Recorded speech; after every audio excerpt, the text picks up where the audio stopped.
מיד אחרי השעה 5 כיסה ענן של עשן לבן את רכס מרון ארס בדרום לבנון מול היישוב אביבים. בשטח עצמו נתקל כוח של צה"ל באנשי חיזבאללה. בחילופי האש נפגעו 6 חיילים.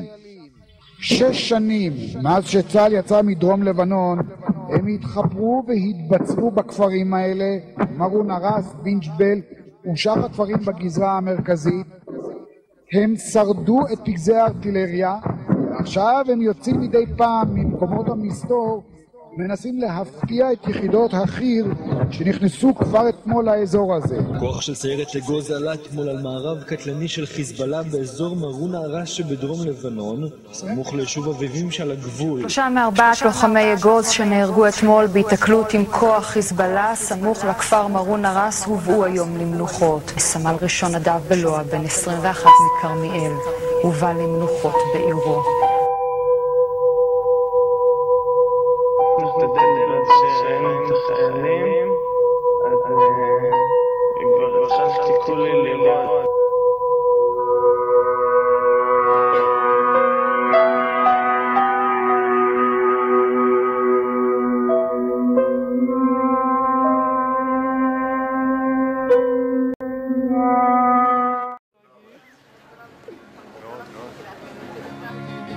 תחזור, תחזור, תן לי גב.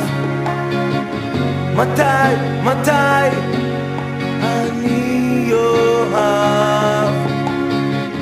אולי אני נגנב.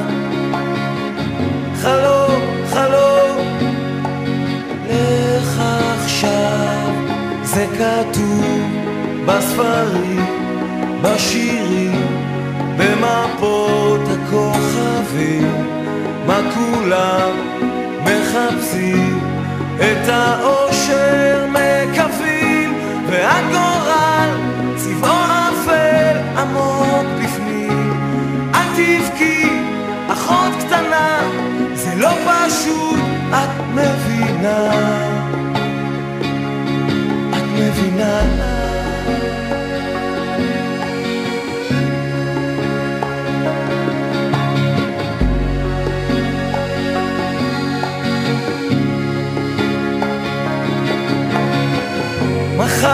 מחר יום חדש, אוויר אני נרגש.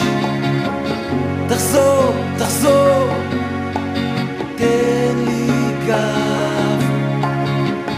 אולי אני אוהב. זה כתוב בספרים, בשירים, במפות הכוכבים.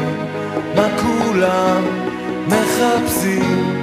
את האושר מקווים, והגורל צבעו אפל עמוק בפנים. קצת לפני שעוברות להן 5 שנים מאז אותו יום מקולל, רציתי לכתוב כמה שורות בנושא. מאז שאיבדנו את חברינו היקרים, הרבה השתנה. השתחררנו פיזית לפחות, עבדנו בעבודות מסריחות בשביל המענק, חתמנו אבטלה ועבדנו בשחור. טסנו אל מעבר לים כדי למכור זבל בעגלות, לדוג דגים באלסקה, לאמן לוחמי גרילה במדינות מתפוררות, הבטחנו שגרירויות והחמים למיניהם, אכלנו סטייקים בארגנטינה ורקדנו סמבה בברזיל. שרדנו את דרך המוות בבוליביה והצטלמנו בסלר, אכלנו אקסטות בסאוט ביץ' וטריפים בקופנגן, השתכרנו והלכנו מכות בפאבים וקמנו בבוקר והצטערנו על כך, אהבנו ונשבר לנו הלב, שברנו כוס בחופה ואמרנו הידו בכנסייה, חלקנו הוליד ילדים, בנים בנות בכל הצבעים, ולקחנו משכנתה והתחלנו ללכת עם עניבה לעבודה, ואנחנו כל יום מקללים בפקקים וחוזרים עייפים, והלכנו למילואים וכבשנו את החרמון מחדש, או שהוצאנו פטורים כי יש מבחנים. וכל שנה מחדש זה לא נתפס כמה צריך לשלם בשביל לימודים, והתחלפה הממשלה וכבר מדברים על המלחמה הבאה. ומהומות בירושלים ומצעדי גאווה, ועם כל הדברים שעברו ויעברו עלינו, לא שכחנו לרגע, גם שהיה טוב, יפה, מכוער, רע, קשה ועצוב, את החברים שעבדו. וב4 השנים האחרונות הצטרפו עוד שמות. אם זה סייף ביסן, זיכרונו לברכה, שאימנתי במו ידיי, עם המקלע מהבוקר ועצת הנשמה, ובערב שכבר היה מכוסה בדם ובזיעה חייך אליי בפנים, באופן כמעט מטורף ובלתי מוסבר. ואחריו, עומר רבינוביץ' זיכרונו לברכה, שהוביל את חייליו לתוך סמטאות עזה, ובהסתערות מטורפת התקיף חוליית מחבלים ונפגע מטווח קצר. ותמיד שהזכירו לידי את קריית שמונה, אני אחשוב על השדה הקוצים שבער בזמן שקברנו את לירן. ואם אני אראה בחור בלונדיני גבוה ברחוב, תמיד יונתן יישב לי בראש. וכל פעם שאציץ בפייסבוק כדי להתעדכן מחדש, אראה תמונה של יותם, שמיום ליום נהיה כל כך דומה לנדב. ולצערי את פני ובנג'י לא הכרתי ואני מצר על כך. אז לסיום, רק אומר למשפחות סעדיה, באלוה, אילמן, מוסקל ובלסיוק, שאת החלל שנשאר שום דבר כבר לא ימלא. כל אחד מהם היה שונה ומיוחד בדרכו שלו, אבל יחידה שלמה עומדת מאחוריכם ותמיד תהיה לצדכם גם בחלוף 5 שנים ועד אחרית הימים. עובד, אוגוסט 3.